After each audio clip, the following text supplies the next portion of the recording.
student আজি মই আগবঢ়াইছোঁ এনুৱেল এক্সামিনেশ্যন 2025 বৰ্ষৰ মৰিগাঁও ডিষ্ট্ৰিক্টৰ জিঅ'গ্ৰাফি ইলেক্টিভ জিঅ'গ্ৰাফি অৰ্থাৎ ভূগোল বিষয়ৰ প্ৰশ্ন কাকতখন ইয়াত থকা এমচিকিউখিনি আলোচনা কৰিম লগতে এক নম্বৰীয়া কুৱেশ্যনখিনিও আলোচনা কৰিম ভিডিঅ'টো প্ৰথমৰ পৰা শেষলৈকে যাবা প্ৰথমবাৰৰ বাবে চেনেললৈ আহিলে চেনেলটো ছাবস্ক্ৰাইব কৰি লোৱা আৰু কাষত থকা বেল আইকনটো প্ৰেছ কৰি লোৱা তো প্ৰথমতে আছে শুদ্ধ উত্তৰ বাছি উলিয়াব লাগে জনসংখ্যা হিচাপে পৃথিৱীৰ বৃহত্তম ধৰ্মীয় গোষ্ঠীটো কি অপশ্যন আছে ইছলাম ধৰ্ম খ্ৰীষ্টান ধৰ্ম হিন্দু ধৰ্ম চীনদেশীয় লোক ধৰ্ম শুদ্ধ উত্তৰটো হৈছে অপশ্যন 2 খ্ৰীষ্টান ধৰ্ম নেক্সট ব্ৰাজিলৰ গাঁথনি অঞ্চলৰ নাম হৈছে কেম্পছ নেক্সট বসতি ভূগোলৰ জন্মদাতা কোন বসতি ভূগোলৰ জন্মদাতা হৈছে কাৰ্ল ৰিটাৰ অপশ্যন 1 কাৰ্ল ৰিটাৰ নেক্সট কলখোজৰ প্ৰৱৰ্তন ক'ত হৈছিল সোভিয়েট ইউনিয়নত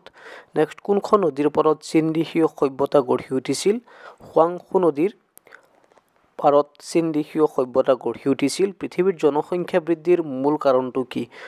প্ৰধান কাৰণটো হৈছে জন্মৰ তুলনাত মৃত্যুৰ হাৰ হ্ৰাস মানে জন্মৰ পৰিমাণ বেছি কিন্তু মৃত্যুৰ পৰিমাণ কম তাৰপিছত এছিয়াৰ সৰ্বাধিক ধান উৎপাদনকাৰী দেশখনৰ নাম হৈছে চীন দেশ নেক্সট উত্তৰ পূৰ্বাঞ্চলৰ পাহাৰীয়া অঞ্চলত ঠাই সলনি কৰা খেতিবিধ হৈছে ঝুম খেতি নেক্সট ইউৰোপৰ বেছি সংখ্যক লোক ককেশীয় মানৱ প্ৰজাতিৰ অন্তৰ্গত অপশ্যন 1 ককেশীয় মানৱ প্ৰজাতিৰ অন্তৰ্গত নেক্সট এখন দেশৰ ভিতৰতে হোৱা প্ৰব্ৰজনক কি বুলি কোৱা হয় আন্তঃদেশীয় প্ৰব্ৰজন বুলি কোৱা হয় তাৰপিছত কুৱেশ্যন নম্বৰ 2 তলৰ প্ৰশ্নবোৰ উত্তৰ কৰিব লাগে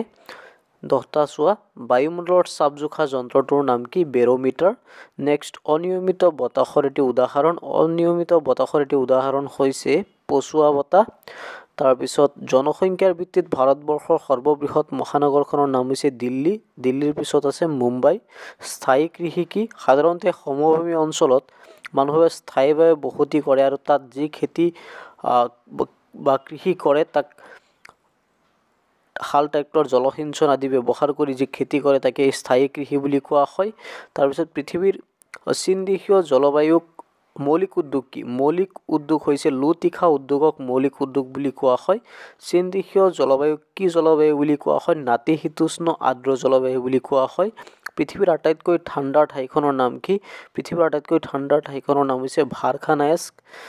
নেক্সট সৰলবৰ্গীয় উদ্ভিদক চাইবেৰিয়াত কি বুলি জনা যায় সৰলবৰ্গীয় উদ্ভিদক চাইবেৰিয়াত টাইগা নামেৰে জনা যায় তাৰপিছত সাগৰ পৃষ্ঠত বায়ুমণ্ডলৰ চাপ গড় হিচাপে কিমান 14.7 পাউণ্ড অধক্ষেপণ বুলিলে কি বুজায়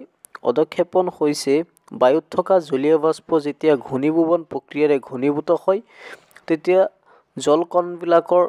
আকাৰ বৃদ্ধি হয় ফলত জলকণাবিলাক মধ্যাকৰ্ষণ বলৰ প্ৰভাৱত বায়ুমণ্ডলৰ বায়ু স্তৰৰ মাজেদি ভূপৃষ্ঠলৈ নামি আহে আৰু তেতিয়া ইয়াক কি বুলি কোৱা হয় অধক্ষেপণ বুলি কোৱা হয় নেক্সট ইয়াত 3 নম্বৰত আছে 2 নম্বৰীয়া কুৱেশ্যন 10টা তাৰপিছত 3 নম্বৰীয়া কুৱেশ্যন 5টা আছে চাই লোৱা চমুটকা আছে যিকোনো 3টা জনবিস্ফোৰণ মৌচুমী জলবায়ু বিস্তৃত কৃষি বনজ সম্পদ ভিত্তিক উদ্যোগ তাৰপিছত 4 নম্বৰীয়া কুৱেশ্যন আকৌ 4টা আছে 14 নম্বৰত আছে চাহ খেতিৰ বাবে কেনে পৰিৱেশৰ প্ৰয়োজন চাহ খেতিৰ ভৌগোলিক বিতৰণ নীতি আভাস দিয়া বসতিৰ শ্ৰেণীকমত চিত্ৰ আঁকি বুজোৱা 5 নম্বৰ আছে নেক্সট ভাৰতবৰ্ষৰ মানচিত্ৰ আঁকি তলত দিয়া ঠাইসমূহ বহাব লাগে থৰ মৰুভূমি জামছেদপুৰ ভাৰতৰ ৰাজধানী মাৰ্ক আছে 5 16 নম্বৰত আছে প্ৰকল্প গতিকে এইখিনি আছিল কুৱেশ্যন পেপাৰ তোমালোকে ক'ৰ পৰা ভিডিঅ'টো চাইছা কমেণ্ট কৰি জনাবা ভিডিঅ'টো চাই কেনেকুৱা লাগিছে নিশ্চয় জনাবলৈ নাপাহৰিবা আজিৰ কাৰণে ইয়াতে সামৰিলোঁ ধন্যবাদ